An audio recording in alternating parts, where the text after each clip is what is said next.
सातों मंडलियों में एक ही बारी में है। तो उस समय किसी को भी ये दृश्य नहीं दिख रहा, लेकिन महाप्रभु जिसके ऊपर कृपा करते हैं तो उसको तो दिखेगा। तो वहां उस समय जगन्नाथपुरी के राजा थे, उनका राजा का नाम था राजा प्रताप रुद्र। क्या नाम है राजा का? राजा प्रताप रुद्र। बोलो राजा प्रताप रुद्र की। हम क्यों जय ध्वनि देते हैं? क्योंकि ये भक्त हैं, महाप्रभु के बहुत बड़े भक्त हैं, भक्त थे। वो राजा प्रताप रुद्र को महाप्रभु की कृपा से दर्शन हुआ कि महाप्रभु सातों मंडलियों में नृत्य कर रहे हैं। केवल उन्हें ही नहीं, 2-3 और भक्तों के नाम आए, उनको भी दर्शन हुआ। और जब राजा ने ये दर्शन किया, वो दर्शन सहन नहीं कर पाए और मूर्छित हो गए, मतलब बेहोश हो गए। उसी समय पास में उनके राजगुरु राजपुरोहित खड़े थे, श्री सार्वभौम भट्टाचार्य जी। उन्होंने उनको उठाया, राजा आप उठिए, जल का छिड़काव करा। और राजा जैसी आंखें खोले तो बोले, कहीं मुझे भ्रम तो नहीं हो रहा, कोई मेरे को भगवान की माया ने तो नहीं घेर लिया? मैं ये क्या दृश्य देख रहा हूं? महाप्रभु सातों मंडलियों में एक ही टाइम में एक ही समय में नृत्य कर रहे हैं। तो श्री सार्वभौम भट्टाचार्य जी ने कहा, ये महाप्रभु की आपके ऊपर विशेष कृपा है, तभी आप इसका दर्शन कर पा रहे हैं, नहीं तो और कोई इसको नहीं कर पा रहा। महाप्रभु अपने ऐश्वर्य का प्रकाश कर रहे हैं। और सातों मंडलियों में क्यों नृत्य कर रहे हैं? अपने भक्तों को आनंद देने के लिए। किसी मंडली में नित्यानंद प्रभु गा रहे हैं तो उनको आनंद देने के लिए, किसी मंडली में नामाचार्य हरिदास ठाकुर कीर्तन कर रहे हैं, उनको आनंद देने के लिए, किसी मंडली में श्रीवास पंडित जी गा रहे हैं, उनको आनंद देने के लिए। ऐसे अपने सारे भक्तों को आनंद प्रदान करने के लिए ऐसी लीला कर रहे हैं। अब महाप्रभु जब नृत्य कर रहे हैं, ऐसा नृत्य कर रहे हैं कि इतना ऊंचा ऊंचा उछल रहे हैं और एकदम से धड़ाम से आके गिरते हैं। और सभी भक्तों को डर लग रहा है कि महाप्रभु इतना जोर जोर से क्यों नृत्य कर रहे हैं। और तभी उस समय क्या करा लोगों ने, सभी भक्तों ने क्या करा, लोगों की भीड़ जमा होगी महाप्रभु को देखने के लिए। तो भक्तों ने क्या करा, घेरा बना लिया। कितने? 3। पहले घेरे को नित्यानंद प्रभु ने संभाला। और महाप्रभु जब नृत्य कर रहे हैं तो उनके आंखों से अश्रु बह रहे हैं, कोई 1-2 अश्रु नहीं। कल सुना था हमने, पिचकारी की, जैसे पिचकारी से पानी निकलता है एकदम से, दोनों आंखों से आंसुओं की पिचकारी निकल रही है। और उस आंसुओं के पिचकारी से जितने भी भक्त लोग आसपास हैं उनका स्नान हो रहा है। भक्त अपने आप को सौभाग्यशाली समझ रहे हैं कि महाप्रभु के अश्रु से हमारा अभिषेक हो रहा है। दूसरा घेरा बनाया, उसकी भी भक्तों ने रक्षा करी। फिर तीसरा घेरा बनाया जिसमें श्रीवास पंडित जी कीर्तन कर रहे थे, और उस तीसरे घेरे की रक्षा कर रहे थे राजा प्रताप रुद्र और उनके सैनिक। अब क्या हुआ, श्रीवास पंडित जी महाप्रभु का नृत्य देख रहे हैं। महाप्रभु इधर जाते हैं तो श्रीवास पंडित जी भी इधर थोड़ा सा जाते हैं, महाप्रभु इधर जाते हैं तो श्रीवास पंडित जी थोड़ा इधर चले जाते हैं। और इधर राजा प्रताप रुद्र श्रीवास पंडित जी के पीछे खड़े होकर महाप्रभु का दर्शन कर रहे हैं। तो उनके दर्शन में क्या हो रहा है, थोड़ी प्रॉब्लम हो रही है, दर्शन ठीक से कर नहीं पा रहे। तो इस बात को देखकर राजा के जो सैनिक है, जो बड़ा वाला सैनिक था, उसका नाम था हरिचंदन, उसने क्या किया, श्रीवास पंडित जी को थोड़ा सा हटाया, ऐसे हाथ करके, जैसे हम भीड़ में लोगों को हटाते हैं ना, कि आप थोड़ा सा साइड हो जाइए, राजा यहाँ पर खड़े हैं, राजा जी को दर्शन करने दो। लेकिन श्रीवास पंडित जी उस समय नाम संकीर्तन में इतना डूबे हैं, उनको पता ही नहीं कौन मुझे ऐसे कर रहा है, कौन क्या कर रहा है। एक समय की कथा है, हमारी गुरुजी के गुरुजी जय नित्य लीला प्रविष्णु विष्णुपाद अष्टोत्तर श्री श्रीमद भक्ति प्रमोद पुरी गोस्वामी महाराज जी, वो रथ यात्रा के समय में कीर्तन कर रहे थे वहीं जगन्नाथपुरी में। आजकल जो इतनी भीड़ देखी जाती, पहले इतनी भीड़ नहीं होती थी। पहले तो हमारे मठ के आचार्यों को, जो वहां के पुजारी हैं, पंडा है, जिनको जगन्नाथ जी के पंडा बोला जाता है, वो उनको रथ में ऊपर ले जाते थे सम्मान के साथ। लेकिन आज के समय ये रील्स इंस्टाग्राम का जमाना है, तो जगन्नाथ रथ यात्रा का इतना प्रचार हो रहा है, इतना प्रचार हुआ कि सब लोग वहां जाते हैं। तो उस समय वो जब कीर्तन कर रहे थे, इतना भाव विभोर होकर भगवान की प्रसन्नता के लिए, तो एक चोर आया और उनके जो साइड बैग था उसमें से पैसे चोरी करके ले गया। इस दृश्य को पास खड़े किसी भक्त ने देख लिया और उस चोर को पकड़ लिया और गुरुजी को बोले कि इन्होंने आपके बैग में से पैसे चोरी करे हैं। तो गुरुजी ने ज्यादा ध्यान दिया नहीं, फिर उन्होंने ऐसे थोड़ा सा हिलाया, इन्होंने आपके बैग में से पैसे चोरी कर लिए। उन्होंने क्या किया, उसी भक्त को थप्पड़ लगा दिया जोर से। कह रहे ये पैसा तो आता जाता रहेगा, लेकिन इस समय जो भगवान के प्रति भाव आ रहे हैं वो फिर आएंगे या नहीं, उसमें तुम बाधा क्यों डालते हो? वो भावना श्रेष्ठ है या ये पैसा श्रेष्ठ है? जबकि उन गुरुजी के जीवन में क्या देखा गया, कोई भी उनको 1 रुपए देके जाता था ना, 1 रुपए, जिसकी आज तो कोई वैल्यू ही नहीं है, 1 रुपए भी भगवान की सेवा के लिए देके जाता था, वो क्या करते थे, अपने मस्तक पर लगाते थे और ठाकुर जी की सेवा में लगाते थे। लेकिन उस दिन उनके बैग में से कुछ पैसे चोरी करके वो लेके जा रहे हैं।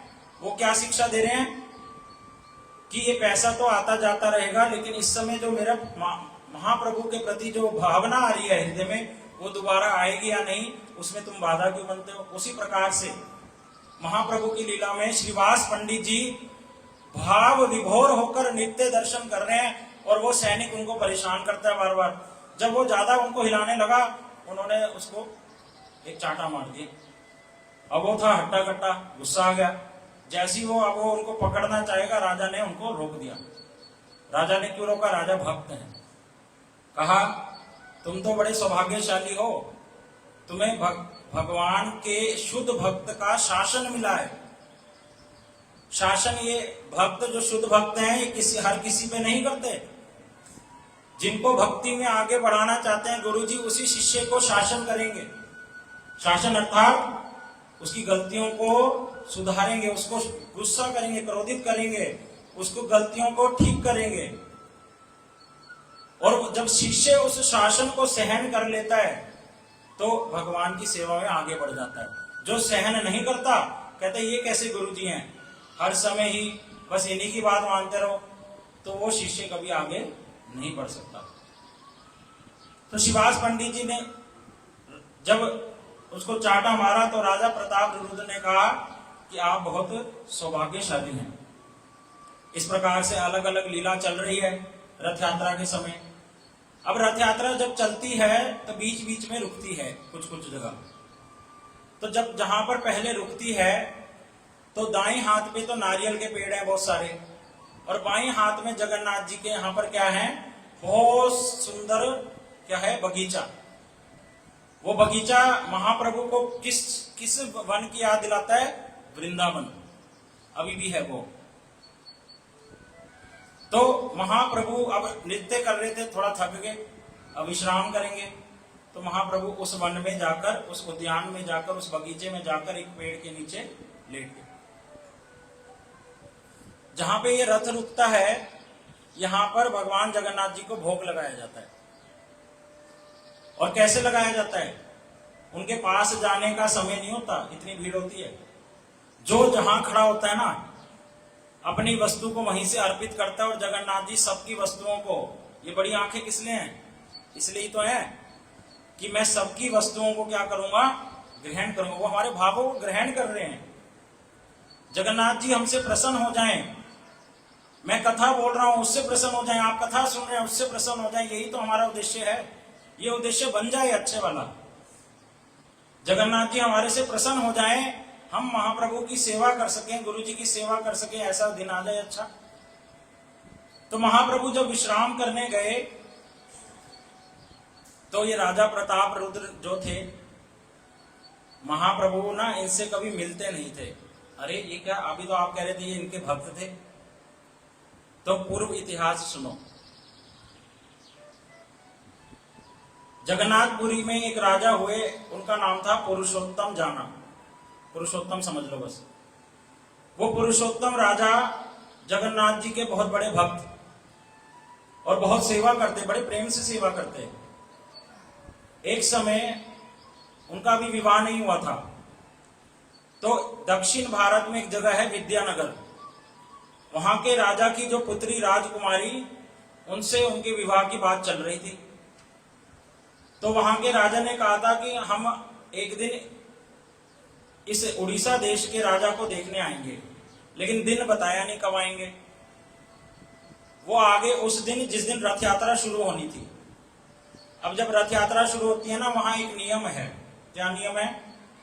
रथ चलाने से पहले वहां का जो राजा, अभी भी है वहां पे राजा, ये प्रथा चली आ रही है, वो राजा क्या करेगा, सोने की झाड़ू, सोने की डंडे वाली झाड़ू से क्या करता है, रथ के आगे झाड़ू लगाता है, चंदन का पानी छिड़कता है, और राजा वाला वेश नहीं पहन के आता, साधारण कपड़े पहन के आता है। अर्थात क्या भावना है कि राजा तो कौन है, भगवान जगन्नाथ, जगत के नाथ, मैं तो उनका सेवक हूं, उन्होंने मुझे राजा के पद पर बिठाया है, ये मेरे को अहंकार नहीं है, मैं तो उनका दासों का दास हूं। और उस दिन वो राजा विद्यानगर से आया, उसने देखा कि उड़ीसा देश का राजा ये कैसा है, साधारण से कपड़े पहनता है, झाड़ू लगा रहा है, तो इससे अपनी बेटी का विवाह थोड़ी करूंगा। वो वापस चले गए। रथ यात्रा हो गई, राजा अपने महल में पहुंच गया, और इधर उड़ीसा के राजा के मंत्री ने उनको ये बात बताई कि विद्यानगर के राजा ने ये बोला है आपके बारे में। तो पुरुषोत्तम बहुत गुस्सा हो गया, कह रहे हम उनकी बेटी को और उनको मजा चखाएंगे। वो बाहरी बात को देखकर हमारे बात में ऐसे बोलता है, अंदर की बात नहीं जानता। तो उनके देश में आक्रमण करने के लिए गए। वो जो दक्षिण भारत का राजा था, वो गणेश जी का बहुत बड़ा भक्त था। तो गणेश जी ने उन पर कृपा करी, और गणेश जी ने उस युद्ध में उनकी सहायता करी, और ये जो उड़ीसा का राजा पुरुषोत्तम है, उल्टे मुंह हार कर आ गया, और भगवान जगन्नाथ जी के आगे रोने लगा।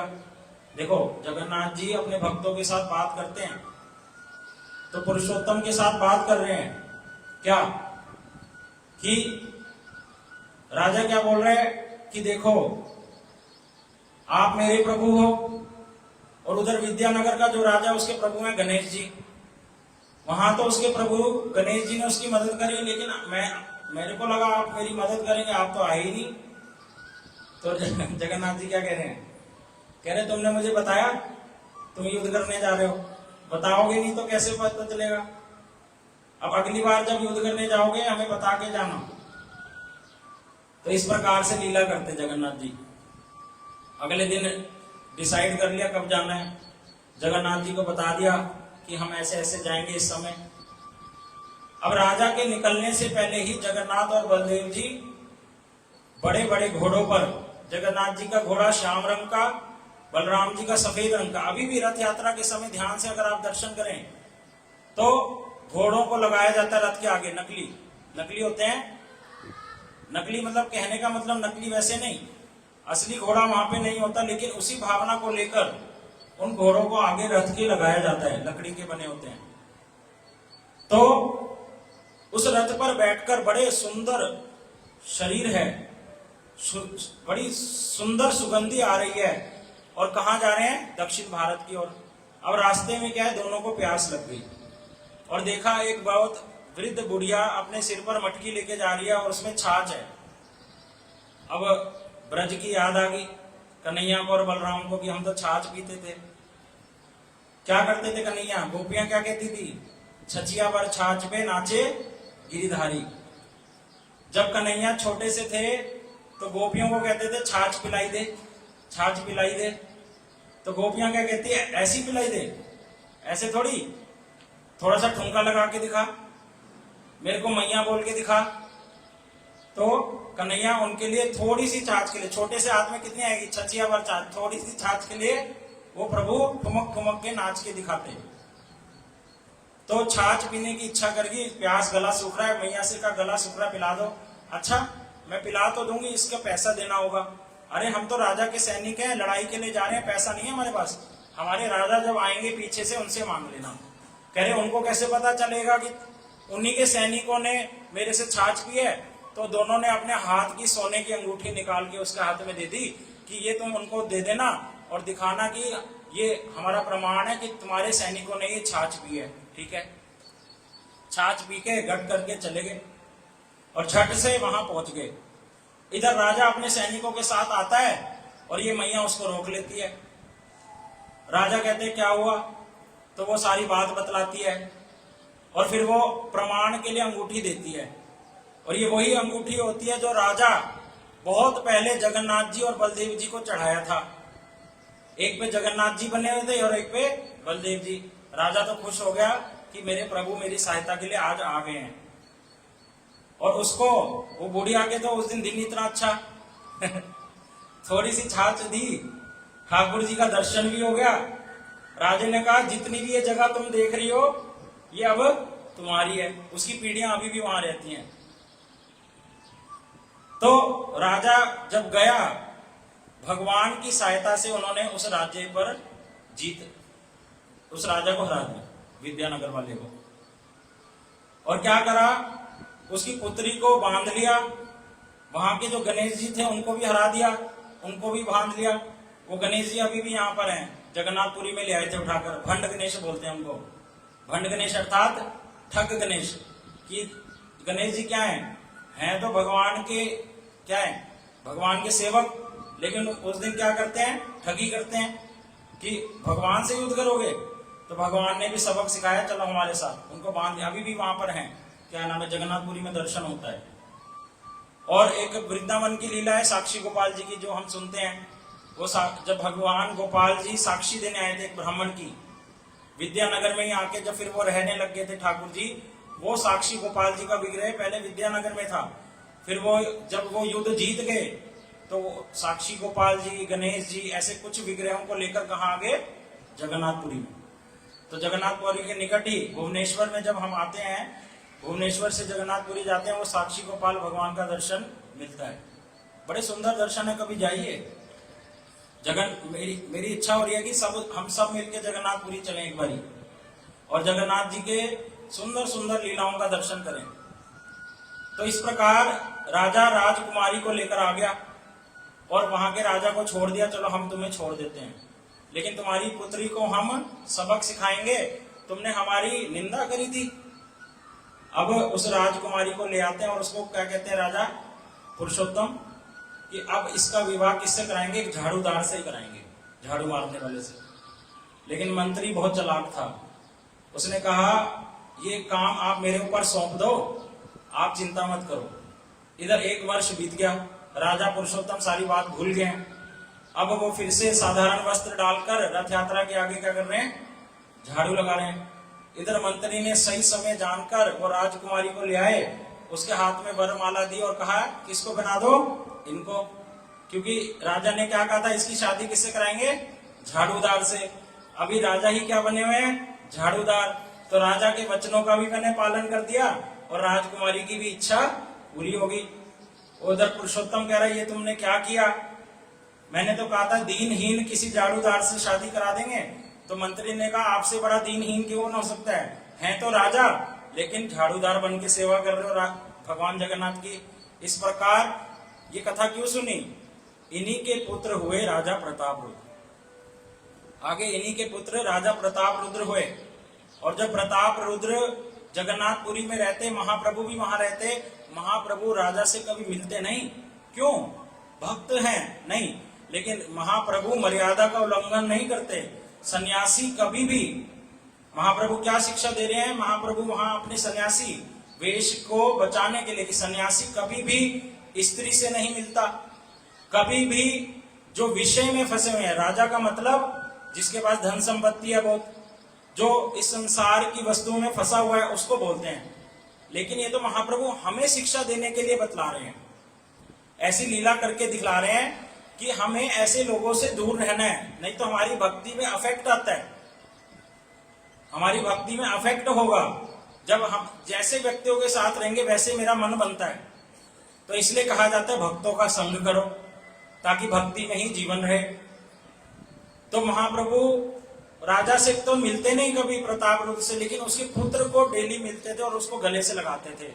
तो सार्वभौम भट्टाचार्य जी बोले कि आप चिंता ना करो, क्योंकि राजा प्रताप रुद्र की मिलने की बहुत इच्छा है और इधर बहुत सारे भक्त महाप्रभु को बार बार कहते हैं आप उनसे मिलिए, उनको दर्शन दीजिए, वो तो आपके कितने श्रेष्ठ भक्त हैं। महाप्रभु ने एक दिन गुस्से में आके बोल दिया, अगर बार बार कहोगे मेरे को ऐसा करने के लिए तो मैं इस जगन्नाथपुरी धाम को छोड़ के कहीं और चला जाऊंगा। कहां? अलालनाथ। मेरे को बार बार नहीं कहना। और उधर राजा प्रताप रुद्र को जब ये बात पता चली, उन्होंने कहा मैं तो अपने शरीर को त्याग दूंगा। इस शरीर की सार्थकता ही किसमें है कि मेरे गुरु मेरे प्रभु मेरे को अपनाए ना। उधर सार्वभौम भट्टाचार्य जी ने उनको शांत किया कि आप जल्दबाजी में डिसीजन मत लो, बहुत जल्दी महाप्रभु कृपा करेंगे ऊपर। और वो दिन आज आ गया, कब? रथ यात्रा के समय। अभी रथ यात्रा में महाप्रभु विश्राम करने गए ना। सार्वभौम भट्टाचार्य जी ने कहा जाओ, यही ठीक समय है। इस समय महाप्रभु भावनाओं में डूबे हुए हैं। कौन सी? ब्रज की।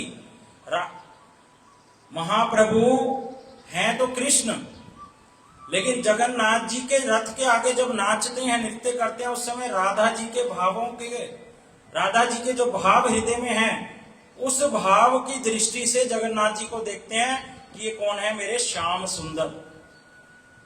समझ आए? तो उस भाव में अभी डूबे हैं। कौन से? राधा जी के भावनाओं में। और इधर राजा ने अपने वेश को बदलकर साधारण से कपड़े पहनकर सभी भक्तों को प्रणाम करके उनसे आशीर्वाद लेकर कि आपकी कृपा से ही महाप्रभु की कृपा मिलेगी। देखो बार बार ये शिक्षा मिल रही है, भगवान तक हम लोग डायरेक्ट नहीं पहुंच सकते, नहीं पहुंच सकते, नहीं पहुंच सकते। कितना ही सुन लो, हाँ नाम से भगवान प्रसन्न हो जाएंगे, इससे हो जाएंगे, वो हो जाएंगे, लेकिन गुरु की आवश्यकता होगी। एक शुद्ध भक्त की जीवन में आवश्यकता होगी, उनसे हरि नाम लेना होगा, उनसे दीक्षा लेनी होगी, तब जाकर भगवान जल्दी सेवा ग्रहण करेंगे। तो महाप्रभु के पास पहुंच गए और महाप्रभु के चरणों को दबाने लगे। इधर महाप्रभु को सुध बुध नहीं है, और चरण केवल चरण नहीं दबाए, वहां पर गोपी गीत सुना आपने?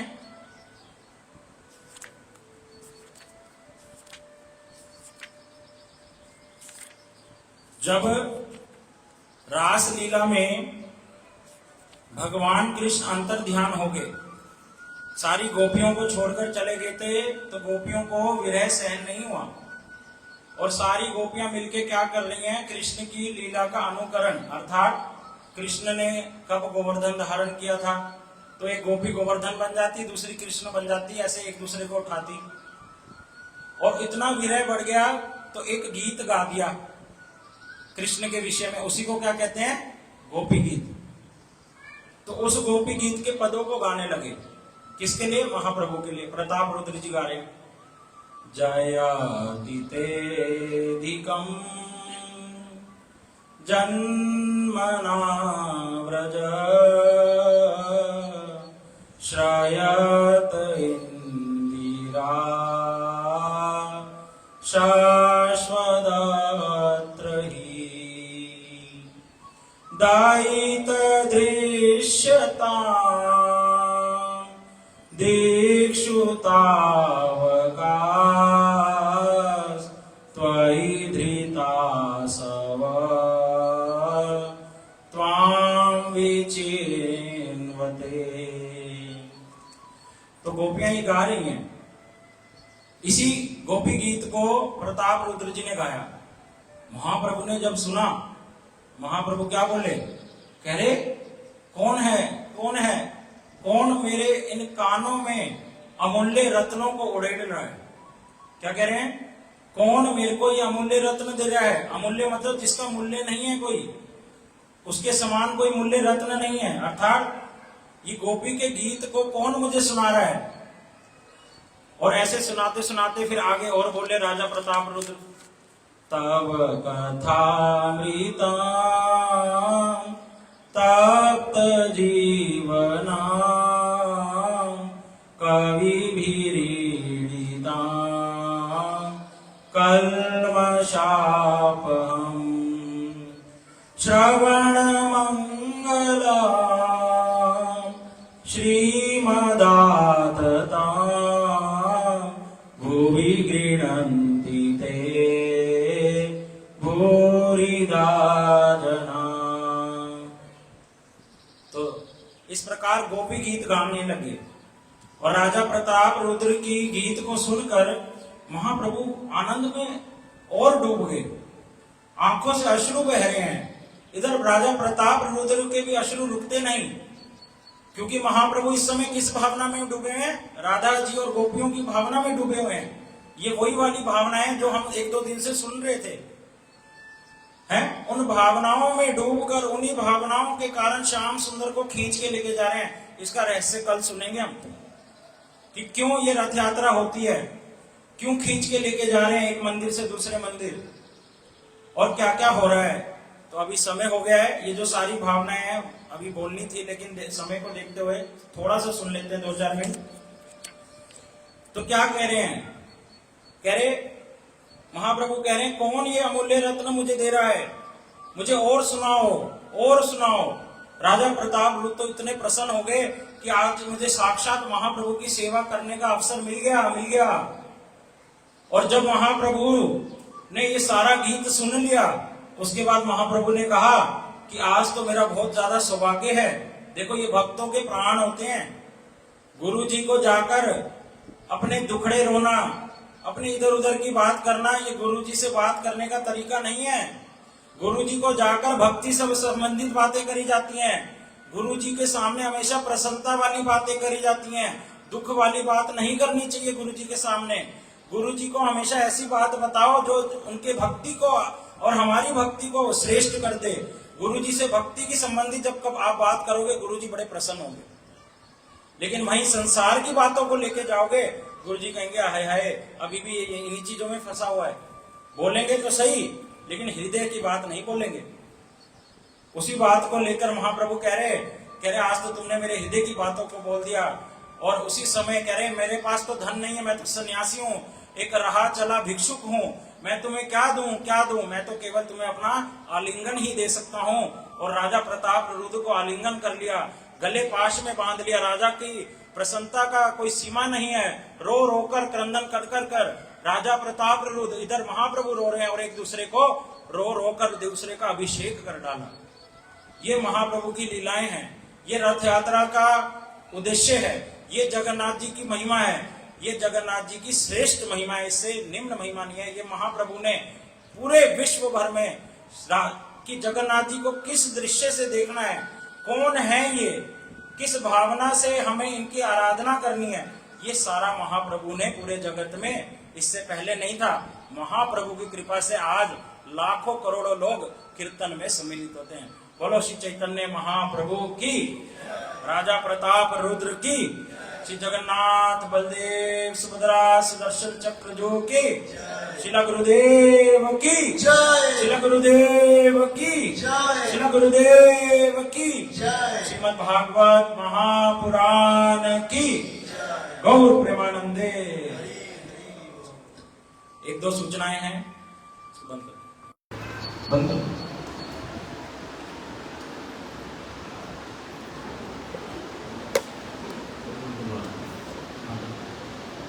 हरे कृष्ण। पहली सूचना तो यही, कुछ भक्त लोग जैसे थोड़ा शायद विलंब से आए हो। 14 तारीख को सुबह 7 से 9